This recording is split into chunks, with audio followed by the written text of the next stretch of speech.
Hello and welcome to Perry Pencil. To all newcomers, subscribe now and be alerted whenever I upload a new video.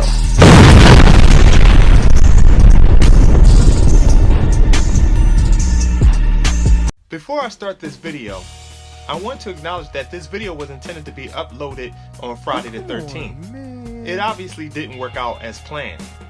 Fun fact, the reason I care for the character Jason Voorhees so much in the Friday the 13th franchise is because I was born on Friday the 13th, 1976.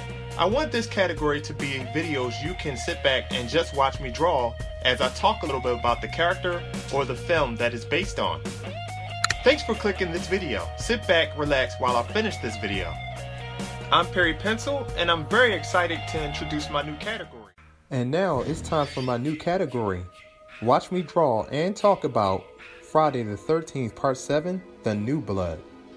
I've been itching to do this video for a while. Well, you know I had to jump on that. So forgive me, and don't be too hard on me for that. And in case if some of you are expecting a step-by-step tutorial, just to let you know, here on Perry Pencil I have more than 100 step-by-step tutorials to choose from. And oh, before I forget, be sure to stick around with me and Jason until the end of this video. I have a surprise. Of course I'm not going to tell you what that surprise is. You'll just have to hang out with me until the end to find out. I promise I won't disappoint you.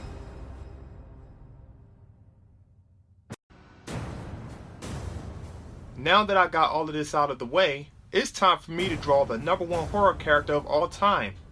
Of course this is just my opinion. Friday the 13th Part 7 The New Blood was released in 1988. This Friday the 13th introduced Kane Hodder as Jason Voorhees. The first thing I noticed right away is Jason's awesome redesign. His presentation is simply horrifying. Once he's resurrected and emerges from Crystal Lake, you can see his spine, rib cage, and kneecaps. He's even more decayed and rotten than he was in Friday 6, Jason Lives, which explains how much time elapsed between the two films. Also, his clothes are more torn and rent as well. Every other Jason Voorhees leading up to The New Blood had much simpler designs. The designs were mediocre at best. With each film, he evolved into what I call the ultimate zombie portrayal. The chain around his neck connects Friday 6, Jason Lives to Friday 7, The New Blood. This connects the two films by tying the battle between Jason and Tommy Jarvis to Tommy defeating Jason for the second time. Based on the YouTube channel Dead Meat, hosted by James A. Janice, who does the kill counts for many classic movie franchises, Friday the 13th series being one of them. Jason Voorhees has a kill count of 74 victims. As much as I like Jason as a character, it was time for Jason to be dethroned. I want to examine Jason's features in Friday 6. He has been resurrected, so we get to see him without his iconic hockey mask. As Friday 7 wonderfully ties in 6 and 7 together by having Jason with his hockey mask still intact. Friday 6 lets us know that Jason is still a disgusting, rotting, maggot-infested zombie. Friday 7 also has Jason's features done explaining the state of Jason's being a zombie. Friday 6 shows Jason as this grotesque zombie. However, Friday 7 masterfully shows what appears to be very realistic battle scars connecting him to the previous Friday films Jason was featured in. Because the film starts without Jason wearing the hockey mask, we start to recognize that it is in fact the same mask. There is an X marks the spot chopped in the hockey mask and in Jason's head from Friday 3, and a deep gash wound on the side of his head left by Tommy Jarvis from Friday the final chapter. His hockey mask also reveals a portion of his left side missing or damaged, revealing his teeth visibly seen here, making Kane Hodder's Jason far more memorable than the maggot-infested Jason from Jason Lives Friday 6. I believe Friday 7 is the first out of all horror franchises to have a crossover idea. Finally, there is someone who can rival Jason and give him a challenge he deserves. Let's find out who the victor is. Stay tuned. I want to look at Carrie White from the horror movie Carrie, released ironically in 1976, the year I was born. The film based on Stephen King's horror novel. Carrie White was portrayed by Sissy Spacek. Forgive me if I mispronounced her last name. Carrie White is invited to the high school senior prom by Tommy Ross. But when her happiest moment is ruined by bullies who play a cruel and disgusting prank on her, Carrie unleashed what I call a telekinetic mutant ability of Armageddon on everyone, including her mother. The character Carrie White reminds me of a few popular female Marvel characters: Jean Grey from the X-Men, Scarlet Witch, and the White Queen, which makes both Carrie White and Tina Shepard extra cool in my opinion.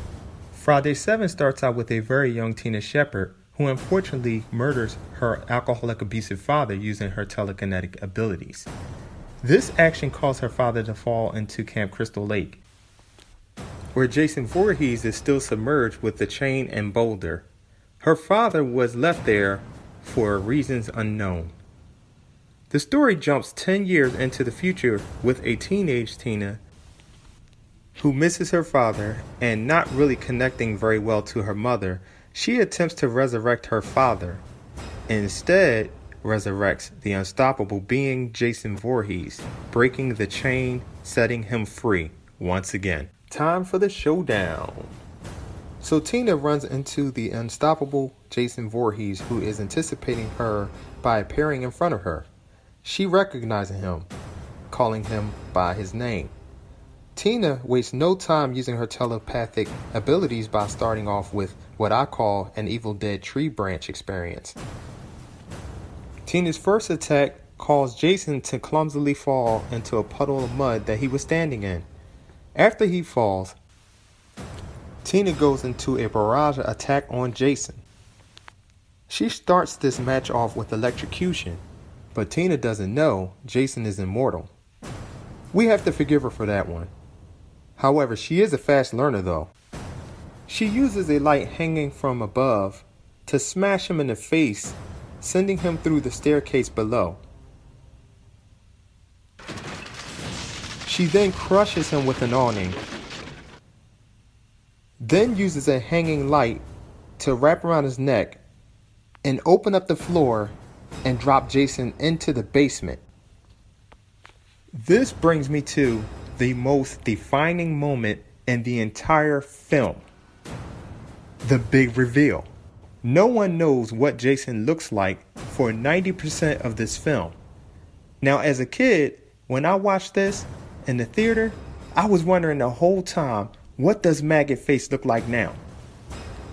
Jason persists to hurt her love interest, so of course Tina steps up to stop him. This causes his hockey mask to tighten. Nasty pus and ooze starts coming out from his head. Then he turns and looks at the screen, and what comes next was unexpected. The hockey mask splits in two, revealing the most gruesome, grotesque, rotting face ever. You can literally see everything he's endured up into this film. Kane Hodder's acting is amazing. We get to see his teeth, jaw movement, like he's trying to say something. His eyes is wide open in frustration. And I have to say, to be honest, there's no other Friday the 13th film that does justice in terms of how Jason looks overall. Now back to the fight. Tina shoots nails into him like bullets, then uses gasoline to douse Jason's body, then causes fire to engulf his body for 40 seconds. Tina's house then explodes, but it's not over yet. The finality of this scene is done by Tina resurrecting her father, who wraps the chain around his neck, pulling Jason back into Crystal Lake.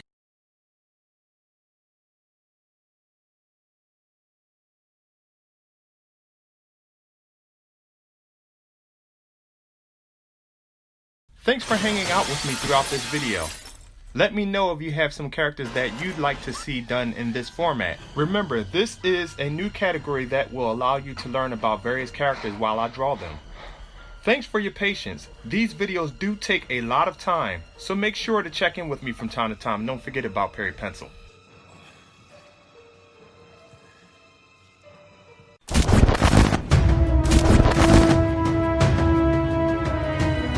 Hey, do me a favor. Give this video a like and subscribe if you want to live.